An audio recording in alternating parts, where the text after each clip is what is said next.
Welcome back guys, I know it's been a while since my last video, so let's get the ball rolling with an update to my survival pouch system. Basically I will cover the newer items that will go into the pouch, with many thanks to you that have suggested most of them along the way.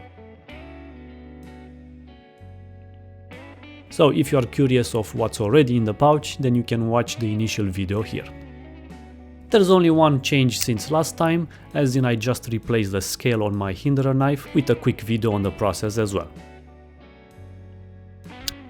So these are all the new stuff that I will try to shove in there.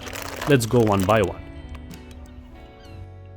I mentioned this one in the initial video as an alternative knife choice to the one I already have. This is the ESEE Izula 2 and I specifically chose this one because it fits inside the pouch as well. Furthermore, it's a fixed blade which has a massive advantage over any folding knife. Also I have a separate video for this as well. Another must-have item is a liquid fill compass with its own lanyard. As always, everything will be linked in the description.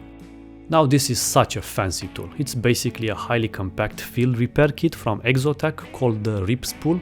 It gives you 60 feet or 18 meters of 30 pounds rated synthetic braided line, which you can use for stitching or even as a fishing line. Then 50 inches or almost 130 centimeters of duct tape. Then the clever packaging shows its advantages because you also get a sailing needle which is protected by an O-ring from the elements. This can be used even as an owl because you have plenty of safe leverage from the cap. Finally, the lanyard has an inner core that you can use as a wick. So I'm very happy with this one because it's such an elegant solution to many important items. Now here are some large Moleskin patches, nothing special to them, and you get like 16 in total in this kit I found on Amazon.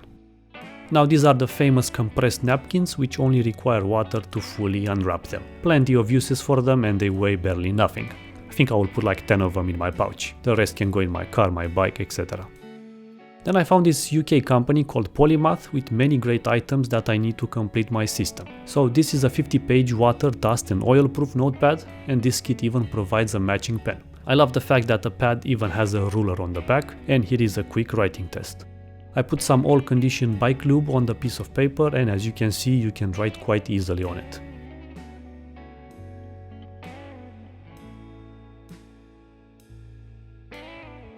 Then some water which also passes the test.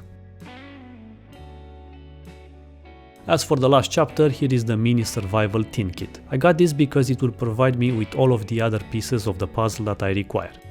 So let's open it and see what we will keep. It comes nicely secured in a Ziploc bag and you also get a nice inventory list. First item is a quick survival guide for the included items and it's quite a really good read. This is a mini LED flashlight which will do the job. Plus I like that they took the time to brand it as well. Here is a candle.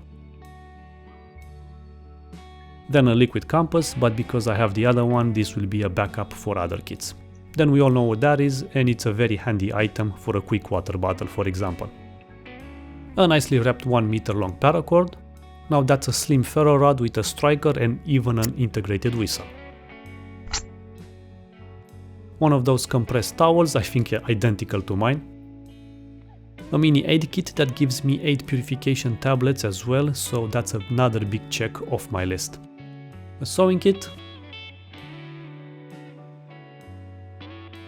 And this is a fishing kit that even contains a glow stick.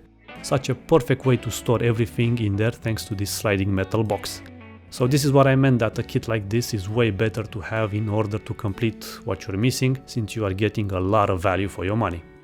Finally, you get a signaling mirror that has a protective film on it just in case you're wondering if it's scratched or not. Right, I'm going to keep like 80% of these items from the Polymath kit and most of them will fit in my original first aid wallet that resides at the back of my pouch. Then the notepad and pen will sit behind this because the Vanquest pouch has another pocket in there. After 20 minutes of reorganizing, this is how my kit ended up. Basically I had to put the fixed blade outside because there wasn't any more space within the pouch. Then I put the signaling mirror in the front pocket, sandwiched in the mylar blanket so it's protected and easy to access. I swapped these tubes around because the longer one was interfering with the knife and multi-tool from the other side. The compass is attached in that strap in the middle. The USB Type-C cable has moved here, and in its place I have put the mini fishing kit. Underneath we have the slim ferro rod whistle combo. I already have a whistle on my main ferro rod kit, but it doesn't hurt to have a backup, especially this tiny.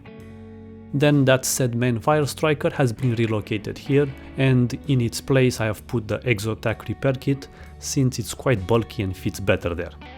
Then the Sharpie is next to the oiler pen. The Notepad is here, off center to the left a bit so the Izula doesn't damage its spring. And everything else went in the red medical pouch as discussed. For now my survival kit is kinda maxed out. I don't think I can add anything of substantial size to it, so I think I need to get another bag and start to work on nutrition items, for example, and communication, power banks, etc.